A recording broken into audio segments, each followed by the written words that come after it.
Je suis chercheur, j'étudie l'architecture, les chronologies de construction, l'urbanisme, les rouages banals de la façon dont les villes ont été bâties, les archives officielles, les journaux d'époque, les permis de construire, la piste documentaire qui nous révèle qui a construit quoi, quand et comment. C'est mon métier. C'est ce que j'ai toujours fait. Mais j'ai commencé à remarquer quelque chose. Des détails au début, des incohérences, des dates qui ne collaient pas tout à fait, des vitesses de construction qui semblaient improbables. Et plus je creusais, plus ces petites incohérences formaient un motif qui s'étendait sur plusieurs continents. Un motif suggérant que notre chronologie acceptée de l'histoire architecturale pourrait omettre quelque chose d'important, ou peut-être dissimuler quelque chose. La possibilité que ces grands édifices n'aient jamais été construits aux époques qu'on nous indique, qu'ils étaient déjà là, hérités, réaffectés, revendiqués. Voici ce que j'ai découvert. Tout a commencé avec l'exposition universelle de Chicago en 1893. L'histoire officielle est bien connue. Daniel Burnham et une équipe d'architectes ont construit une ville néoclassique entière à Jackson Park, plus de 200 bâtiments couvrant 240 hectares en environ 2 ans. Des structures massives, des façades ornementées avec colonnes, statues et détails sculpturaux à faire pleurer les maîtres de la Renaissance, un éclairage électrique partout, un système ferroviaire intégré. Tout cela, nous dit-on, construit entre 1891 et 1893. 2 ans. J'ai examiné les photographies. Pas les célèbres vues d'ensemble que tout le monde connaît, mais les photos de construction. Ou plutôt, le peu de photos de construction qui existent. Et c'est là que ça devient étrange. Il n'y en a presque pas. Pour un projet d'une telle envergure, le dossier photographique du processus de construction proprement dit est remarquablement maigre. Nous avons des images des bâtiments achevés. Nous avons des images de démolition ensuite. Mais la partie intermédiaire, les échafaudages, les milliers d'ouvriers, les progrès quotidiens, quasi inexistants. L'explication officielle dit qu'il s'agissait de structures temporaires construites en staff, un mélange de plâtre et de fibres. Construites rapidement, démolies rapidement. Rien de mystérieux là-dedans. Mais cette explication s'effondre quand on examine les détails. Le Palais des Beaux-Arts à lui seul nécessitait un travail de moulage complexe, d'énormes colonnes corinthiennes, des frises détaillées représentant des scènes classiques. Le genre d'ornementation qui prenait des années aux artisans européens pour compléter une seule cathédrale. Pourtant, on nous demande de croire que des milliers de ces éléments ont été fabriqués, transportés et installés en quelques mois. Pas des années, des mois. Tout cela pendant que Chicago développait simultanément ses infrastructures ordinaires, logeait une population croissante et gérait le chaos typique d'une ville en pleine industrialisation. D'où venaient les artisans? Où sont-ils allés ensuite? Où, et c'est là que les preuves commencent à pointer, n'étaient-ils pas des constructeurs du tout, mais des restaurateurs? Se contentaient-ils de nettoyer, de restaurer, d'adapter des structures déjà debout? La question de la main-d'œuvre hante cette histoire. Pour construire quelque chose de cette envergure dans ce délai, il faudrait des dizaines de milliers d'ouvriers qualifiés, plâtriers, sculpteurs, ferronniers, électriciens. Ce ne sont pas des manœuvres, ce sont des maîtres artisans. Pourtant, les registres d'emploi de cette période ne montrent aucun afflux inhabituel de tels travailleurs vers Chicago, aucune campagne massive de recrutement, aucune documentation sur l'origine de cette armée d'artisans ou leur dispersion une fois l'exposition terminée. Mais s'ils ne construisaient pas à partir de zéro, s'ils ne faisaient que révéler ce qui était déjà là, caché ou enterré ou oublié, cela change tout. Et c'est là que l'exposition de Chicago devient impossible à ignorer. Parce que ce schéma, construction rapide, de bâtiments impossiblement ornés avec une documentation lacunaire, se répète. Il se répète avec une précision troublante. L'hôtel de ville de San Francisco, l'Opéra de Paris, le Capitole à Washington, le palais législatif à Montevideo, en Uruguay. Regardez ces bâtiments, étudiez leurs façades, la cohérence du style, la sophistication de l'ingénierie, l'ampleur pure et simple du travail ornemental. Et puis regardez les délais de construction. L'Opéra de Paris, conçu par Charles Garnier, est particulièrement instructif. On nous dit qu'il a fallu 14 ans pour le construire. 14 ans semble raisonnable pour une telle structure, non? Jusqu'à ce que vous lisiez les comptes rendus de construction réels. Les travaux ont été fréquemment interrompus. Il y a eu des problèmes de financement. La guerre franco-prussienne a perturbé les progrès. Un lac souterrain a été découvert sous le site, nécessitant des systèmes complexes de gestion de l'eau. Avec tous ces retards et complications, comment ont-ils quand même achevé les fresques complexes du plafond, les dorures élaborées, le grand escalier de marbre avec ses balustrades complexes et les centaines d'éléments sculpturaux?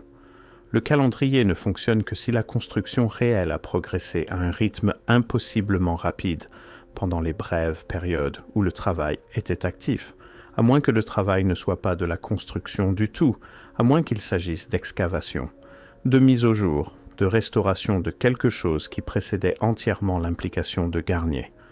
Plus je plongeais dans les archives, plus je trouvais ce même motif.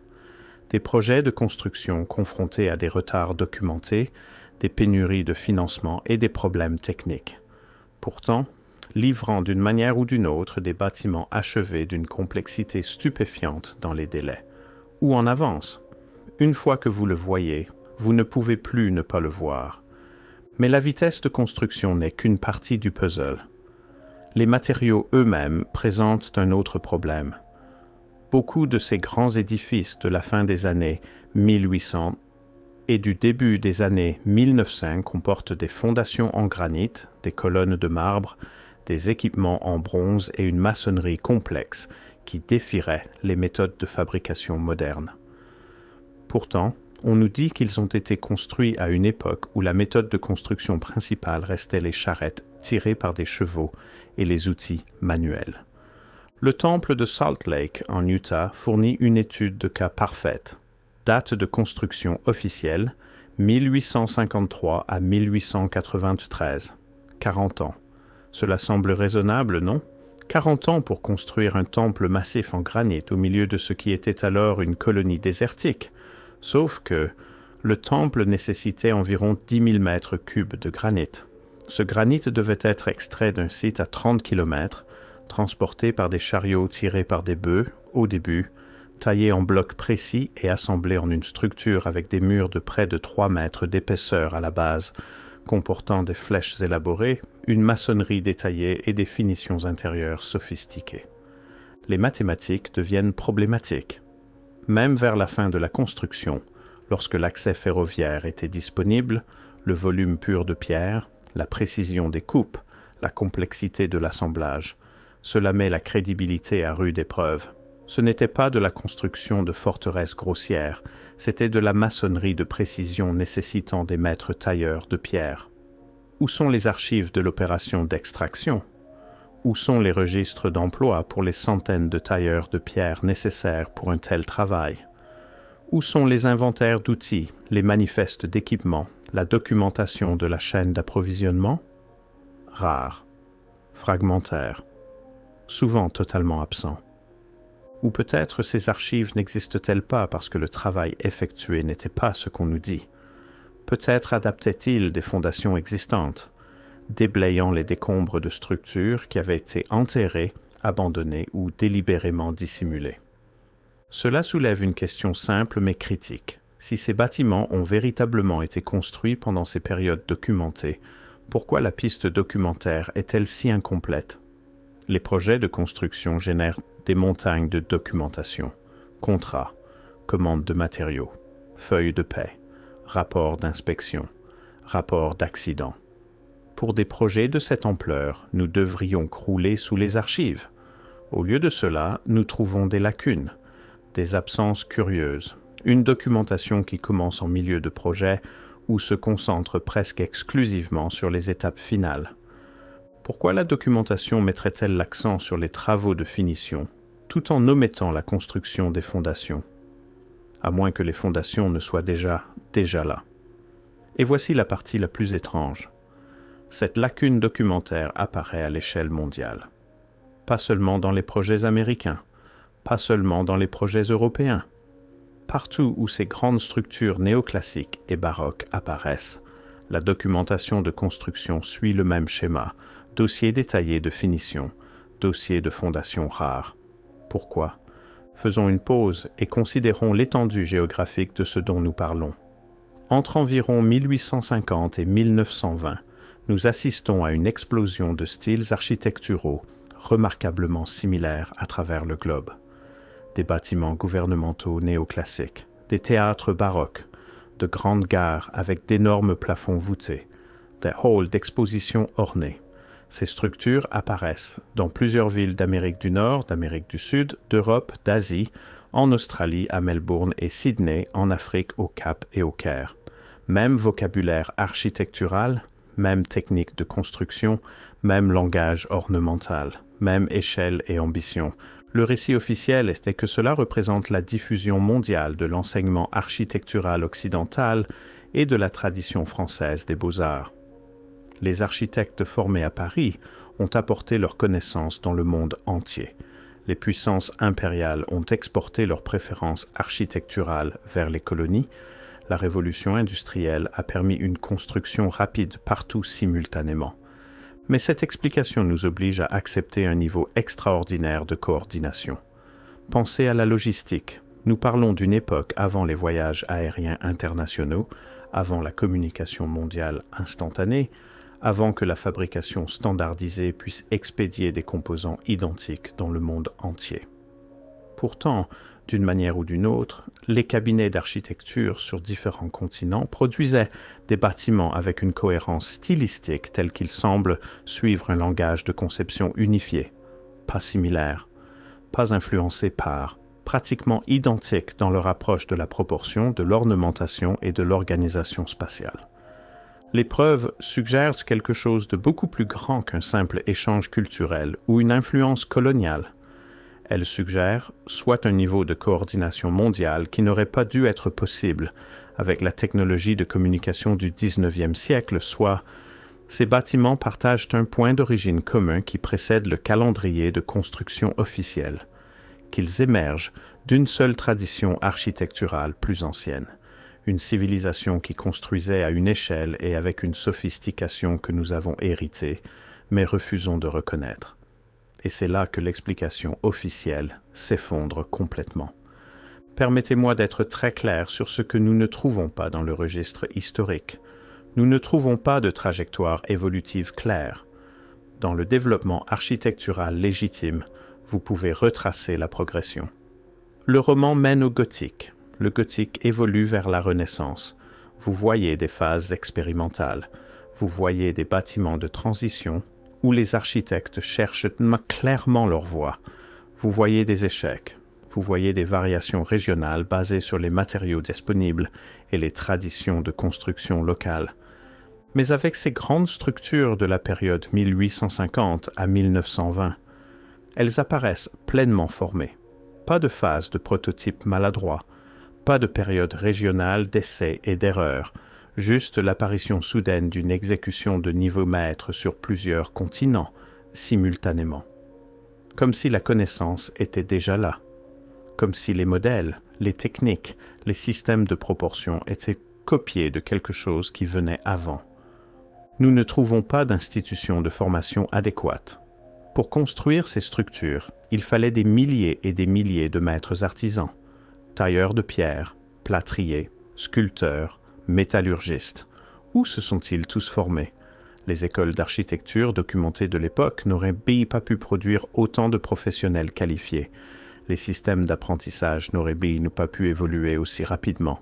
Pourtant, d'une manière ou d'une autre, il y avait suffisamment de maîtres artisans disponibles dans des dizaines de villes du monde entier pour exécuter ces projets complexes simultanément. Où étaient-ils des artisans du tout? Étaient-ils des ouvriers, des travailleurs, des gens chargés non pas de créer, mais de découvrir, de nettoyer, de restaurer ce qui était déjà debout sous la terre et les débris accumulés? Nous ne trouvons pas les chaînes d'approvisionnement, du marbre d'Italie, du granit de carrière régional, du verre spécialisé, des équipements en bronze. Les besoins en matériaux pour un seul de ces bâtiments auraient été énormes. Multipliez cela par des centaines de structures construites en quelques décennies, et vous avez besoin d'une extraction de carrière, de métallurgie et d'infrastructures de transport à l'échelle industrielle. Pourtant, les registres miniers et de transport de cette période ne reflètent pas des opérations d'une ampleur suffisante, pas tout à fait assez de carrière, pas tout à fait assez de capacité de fret, pas tout à fait assez d'extraction de matières premières pour expliquer toute cette construction. Les chiffres ne correspondent pas, à moins que la plupart des matériaux ne soient déjà en place, déjà partis de structures qui avaient tenu beaucoup plus longtemps que nous sommes prêts à l'admettre. Voici où cela devient vraiment étrange. Beaucoup de ces structures incorporent des techniques de construction qui, selon notre chronologie acceptée, n'auraient pas encore dû être disponibles, où elles accomplissent des prouesses qui défieraient les méthodes de construction modernes en utilisant une technologie soi-disant primitive. Le dôme du Capitole américain, par exemple, en fonte pesant plus de 4000 tonnes, assemblé à 88 mètres au-dessus du sol. Construction officielle 1855 à 1866, pendant la guerre civile. Alors que la nation était littéralement en guerre avec elle-même, alors que les ressources étaient détournées vers la production militaire, alors que la main-d'œuvre était rare. D'une manière ou d'une autre, cette entreprise architecturale massive a progressé et s'est achevée avec succès. Les tolérances d'ingénierie requises pour une telle structure sont extraordinaires. Chaque pièce de fer devait être précisément fabriquée pour s'adapter à des centaines d'autres pièces. Les contraintes devaient être calculées avec une précision extrême. Trop faible et le dôme s'effondre, trop lourd et il écrase la structure de soutien. Cela nécessite une modélisation mathématique sophistiquée et une cohérence métallurgique. Et tout cela a été fait avec la technologie des années 1850, soi-disant. Où le dôme était-il déjà là, et ce que nous voyons dans le registre historique n'est que la restauration, la récupération, la réappropriation d'une infrastructure existante? Considérez les fondations du palais de Westminster à Londres, construit sur des marais récupérés au bord de la Tamise. Les dates de construction officielles, 1840 à 1876, nous disent que cela a été accompli en utilisant des pompes à vapeur et la prouesse de l'ingénierie victorienne. Mais voici le problème. Les relevés modernes de pénétration du sol du site révèlent un travail de fondation d'une sophistication extraordinaire. Pas seulement adéquat pour le bâtiment au-dessus, surdimensionné à un degré qui semble excessif pour ce que les ingénieurs victoriens auraient mostu su sur la mécanique des sols et la distribution des charges. Pourquoi auraient-ils construit des fondations bien plus solides que leurs connaissances en ingénierie contemporaine ne suggéreraient nécessaires, à moins qu'ils ne les aient pas construites du tout, à moins qu'ils ne sachent quelque chose que nous supposons qu'ils ne savaient pas, à moins qu'ils ne travaillent à partir de spécifications qui venaient d'ailleurs, ou à moins, et c'est l'hypothèse qui émerge des preuves, qu'ils ne rénovent ou ne réaffectent des fondations qui existaient déjà, des fondations posées par des mains qu'on nous a appris à oublier. Un dernier motif mérite d'être mentionné, peut-être le motif le plus troublant de tous.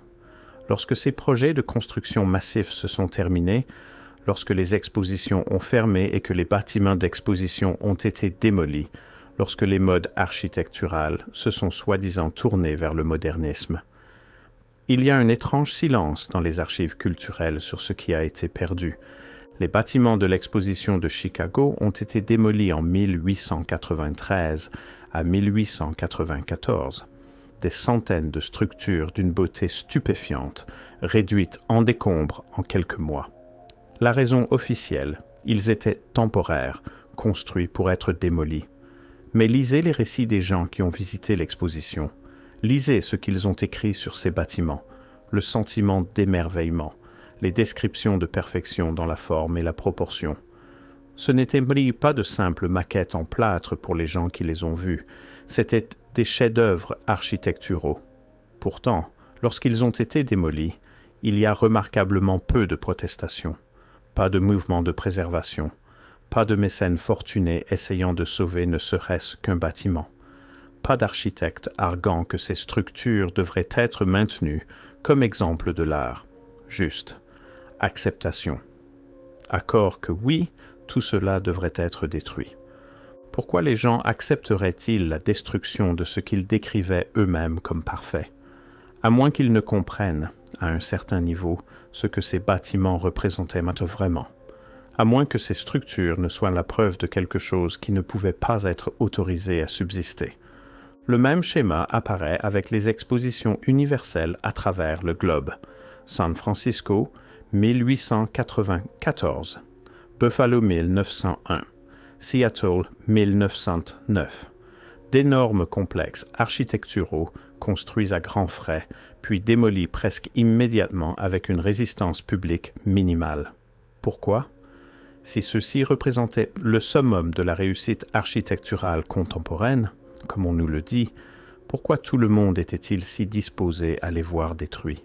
À moins que les gens ne sachent quelque chose, à moins qu'il n'y ait une compréhension tacite mais largement partagée que ces bâtiments n'étaient jamais destinés à être permanents, pas parce qu'ils étaient mal construits, mais parce qu'ils étaient des preuves, la preuve d'une architecture héritée, la preuve que les réalisations d'une civilisation précédente étaient me présentées comme des accomplissements contemporains, la preuve de quelque chose qui devait être géré, contrôlé, finalement effacé. Les preuves suggèrent non seulement des mystères architecturaux, mais une gestion coordonnée de la mémoire institutionnelle, un obscurcissement délibéré de ce qui est venu avant. Alors où cela nous mène-t-il? Vers des questions importantes auxquelles la chronologie officielle peine à répondre. Comment des centaines de structures ornées ont-elles été construites sur 6 continents, en une période remarquablement courte, en utilisant des méthodes de construction qui n'auraient pas dû être capables d'une telle rapidité? Ou ont-elles été construites du tout? Ont-elles été héritées, excavées, restaurées et revendiquées comme une nouvelle construction? Pourquoi ces bâtiments partagent-ils un langage architectural si cohérent malgré la séparation par des océans et des continents? Parce qu'ils émergent de la même source, des mêmes bâtisseurs oubliés, de la même civilisation perdue? D'où venait la main-d'œuvre massive d'artisans qualifiés et où ont-ils disparu? Où étaient-ils simplement des équipes d'entretien, des équipes de nettoyage, des ouvriers chargés de rendre les vieilles structures présentables, plutôt que d'en créer de nouvelles? Pourquoi la documentation de construction est-elle si fragmentaire pour des projets qui auraient dû générer des archives considérables? Parce que le vrai travail n'était pas la construction, mais la dissimulation de la vérité sur les origines de ces bâtiments. Comment des prouesses d'ingénierie ont-elles été accomplies qui défient notre compréhension de la technologie appropriée à l'époque? Parce que la technologie ne provenait pas du tout de cette période? Pourquoi y a-t-il eu si peu de résistance à la démolition de bâtiments que les contemporains décrivaient comme des merveilles architecturales? Parce que ces bâtiments racontaient une histoire qui ne pouvait pas être autorisée à persister. Et peut-être plus important encore, qu'est-ce qui est venu avant? Parce que c'est la question au cœur de tout cela. Pas comment ces bâtiments ont-ils été construits, pas quand ont-ils été construits, pas par qui ou sous quel mouvement architectural, ou en utilisant quelle méthode de construction spécifique. Non. La vraie question est, quelle tradition architecturale ont-ils hérité? Quel système de connaissances puisaient-ils? Quelle civilisation a laissé ces structures derrière elles? Et pourquoi nous a-t-on appris à l'oublier? Qu'est-ce qui est venu avant que notre chronologie acceptée ne commence? J'étudie toujours les bâtiments, j'examine toujours les photographies, je lis toujours les comptes rendus de construction, à la recherche de réponses dans les lacunes entre les explications officielles. Et les lacunes sont là, indéniablement, constamment, à travers les continents et à travers les décennies. Le schéma se répète avec une précision troublante, des structures sophistiquées apparaissant pleinement formées, une construction rapide avec une documentation rare, une coordination stylistique mondiale suggérant une source unique, puis un abandon soudain et une démolition de ces approches architecturales en faveur du modernisme. Quelque chose s'est passé, quelque chose qui a laissé derrière lui des bâtiments que nous utilisons encore aujourd'hui, tout en insistant sur un calendrier de construction qui ne tient pas vraiment la route sous l'examen. Quelque chose qui a nécessité d'expliquer toute l'architecture d'une civilisation en l'attribuant à quelques décennies d'ingénierie victorienne. Peut-être ces bâtiments sont-ils des vestiges, des restes d'un monde qu'on nous dit n'avoir jamais existé. Peut-être que ce que nous appelons construction était vraiment excavation. Peut-être que ce que nous appelons génie architectural était vraiment héritage architectural. Je ne prétends pas savoir ce qu'était ce quelque chose, mais je sais que les questions sont valables, je sais que les incohérences sont réelles, et je sais qu'une fois que vous commencez à voir ces schémas, les archives manquantes, les délais impossibles, la coordination mondiale, les paradoxes technologiques, la possibilité que nous ayons hérité plutôt que construit, vous ne pouvez plus ne pas les voir. L'histoire officielle est incomplète, au minimum. Les preuves suggèrent qu'elle peut être délibérément incomplète, et quelque part dans ces lacunes, dans ces silences architecturaux, dans ces démolitions précipitées et ces archives fragmentaires, il y a une histoire différente. Une histoire sur qui nous étions avant de devenir qui on nous dit que nous sommes. Une histoire sur ce que nous avons trouvé enterré sous la terre, ce que nous avons revendiqué comme nôtre, ce qu'on nous a appris à attribuer à nos ancêtres récents plutôt qu'à une civilisation qui est venue avant. Une histoire écrite dans la pierre et le bronze et le verre, si seulement nous apprenons à la lire. Les bâtiments sont toujours debout, beaucoup d'entre eux, en attente, patients. Témoins silencieux d'une histoire que nous avons peut-être oubliée, ou qu'on nous a encouragés à oublier, ou que nous n'avons jamais pleinement comprise en premier lieu. La question n'est pas de savoir si quelque chose a été caché. La question est quoi exactement et pourquoi? Ces structures étaient-elles les nôtres pour commencer, ou les avons-nous simplement héritées de ceux qui sont venus avant,